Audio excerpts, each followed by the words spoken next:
ဆိုတာတုံးနိုင်ငံတို့လူမျိုးတို့စီစရာတွေ့တော့အသက်တွေပါအဖို့စင်သာပေါ်လာတဲ့ကမျက်မျက်လို့လုံကိုင်းလာအသက်သက်လေရမတူပါချစ်တဲ့ဖို့ပဲအမျိုးတို့ရဲ့ဝတာလေရမည်ဆိုတာတုံးနိုင်ငံတို့လူမျိုးတို့စီစရာတွေ့တော့အသက်တွေပါ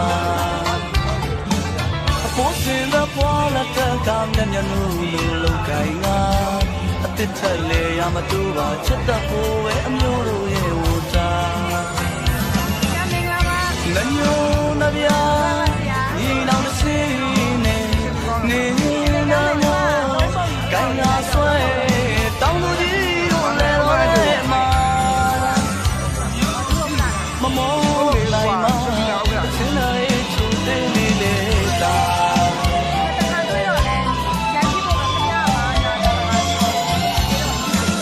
ရာဇဝင်နဲ့ပြတွေ့ပြောင်းလဲမပြောင်းလဲပါဗျာ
မြန်မာနိုင်ငံတောင်သူလမ်းဖွံ့ဖြိုးရေးပါတီဥက္ကဋ္ဌကြီးဦးကျော်စာစိုးကြွရောက်လာပါပြီခင်ဗျာ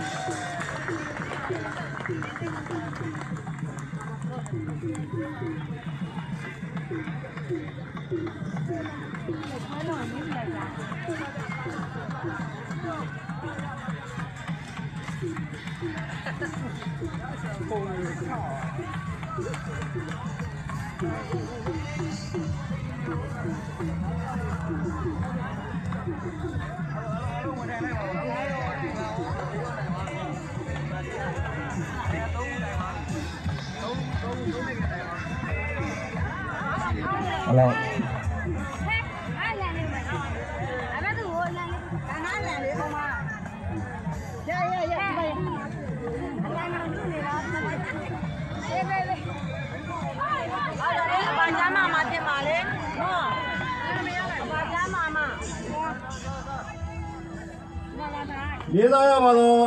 အပရိသတ်များနဲ့လွတ်တော်ကိုယ်စားလှယ်တော်များခင်ဗျာကွင်းတွင်းသို့ဝင်ရောက်နေရာယူပေးပါကြရင်လေးစားစွာဖြင့်ပန်ကြားရပါတယ်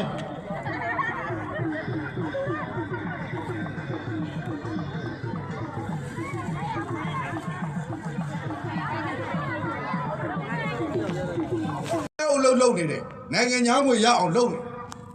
ဒီဘက်ကိုပတ်စံပြန်လွှဲပါလားလို့ပြောရင်မလွှဲဘူးမလွှဲရတဲ့အကြောင်းရင်းမှားလို့လည်းမဟုတ်ဘူးနိုင်ငံတော်အစိုးရကဒီနေ့ပေါက်ဈေးကဥပမာပြောတာနော်4100ပေါက်တယ်နိုင်ငံတော်အစိုးရကသူ့ရှိလွှဲရင်3600နဲ့ပေးမယ်ဘယ်သူကပေးမှာလဲဟိုကနဘူးကချွေးချိန်မကြအောင်ဟုတ်လားအလုပ်လုပ်ပြီးမှရတဲ့ပတ်စံကိုဘာဖြစ်လို့900 600ရှော့ပြီးပေးမှာလဲအပြင်ထက်အဲ့ဒီတော့ကျွန်တော်တို့အခုအစိုးရအစ်စ်အရသားအစိုးရပေါ်လာပြီဆိုရင်အဲ့ဒီတိုင်းပြည်အပြင်ကိုထွက်ပြီးအလုပ်လုပ်နေတဲ့ပြည်သူအားလုံးကိုကျွန်တော်တို့ရှင်းပြမယ်နိုင်ငံခြားငွေမရှိတဲ့အတွက် ပါမစ်တွေကျွန်တော်တို့မပေးနိုင်ဘူးပါမစ်တွေ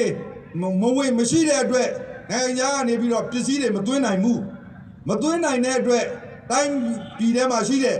မင်းတို့ဆွေတွေမျိုးတွေမင်းတို့ရဲ့ညီကောင်မောင်တို့ကမိသားစုတွေဈေးကြီးပေးပြီးဝယ်စားနေရတယ်ဒါကြောင့်ဘယ်လိုပဲဖြစ်နေအဲ့ဒီနိုင်ငံခြားငွေရောက်အောင်အပြင်မှာဘလောက်ပေါက်လဲနောက်တက်လာမယ့်အစိုးရနော်အခုအစိုးရမပြောတော့ဘူးကျွန်တော်လာပိုင်းလေးပဲကြံတော့လို့ကျွန်တော်တို့အရက်သားအစိုးရတက်လာပြီဆိုတာနဲ့ဟောခင်ဗျားတို့အပြင်ပေါက်ဈေးဘယ်လောက်ရှိလဲ4200ပေါက်တယ်ပြဿနာမရှိဘူးကျွန်တော်တို့အစိုးရကိုရောင်းပေး4200နဲ့ပဲနော်4200နဲ့ပဲဒေါ်လာ100ရောင်းပေးတဲ့ကောင်တလားကို100နဲ့တစ်နှစ်ရောင်းပေးရင်ဒေါ်လာ1200ရောင်းပေးရင်စိုက်ကယ်တစ်စီးတွင်းဝဲပါမစ်ပေးမယ်အေး900ရောင်းပေးရင်ကားတဲလေးတစ်စီးတွင်းဝဲပေးမယ်1000ရောင်းပေးရင်အလကားပေးခိုင်းတာမဟုတ်ဘူးနော်ပေါက်ဈေးတိုင်းပေးရောင်းခိုင်းတာအဲ့ဒီလို1000ရောင်းတဲ့လူကားပါမစ်ပေးမယ်အေးအဲ့ဒီဥစ္စာမှမကျေနပ်ဘူးဆိုရင်တိုင်းနဲ့ပြည်နယ်အသီးသီးမှာတန်ဖိုးနဲ့အိမ်ယာတန်ဖိုးတင်းအိမ်ယာတွေစောက်ပြီးကမှအိမ်ဝယ်ယူခွင့်ပေးမယ်လို့ကျွန်တော်တို့ကခွင့်ပြုပေးလိုက်မယ်ဆိုရင်100ပဲရောင်းအောင်ဒေါ်လာ100ပဲရောင်းရင်တစ်လကို1 billion လောက်ဝင်တယ်100ရောင်းရင်200 billion လောက်ဝင်တယ်300ရောင်းရင်3 billion လောက်ဝင်တယ်ကျုပ်တို့ရဲ့ဝင်ငွေလစဉ်3 billion လောက်ရှိရင်တိုင်းပြည်တွေကလူတွေအားလုံးလက်ခမောင်းခတ်ပြီးနေလို့ရပြီလို့ပဲပြသားပြောလိုက်ပါတယ်ဗျာမဝင်တာနော်အဲ့ဒီတော့ရောင်းကျင်လာအောင်ကျွန်တော်တို့ကဘာလုပ်ပေးရမလဲလို့ပြောရင်မြန်မာတန်ရုံးတွေမှာအထောက်အကူပြုဖွဲ့အလုပ်သမားတွေအတွက်အထောက်အကူပြုဖွဲ့ကျွန်တော်တို့ကဖွဲ့စည်းပေးရမယ်အခုက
Yeah.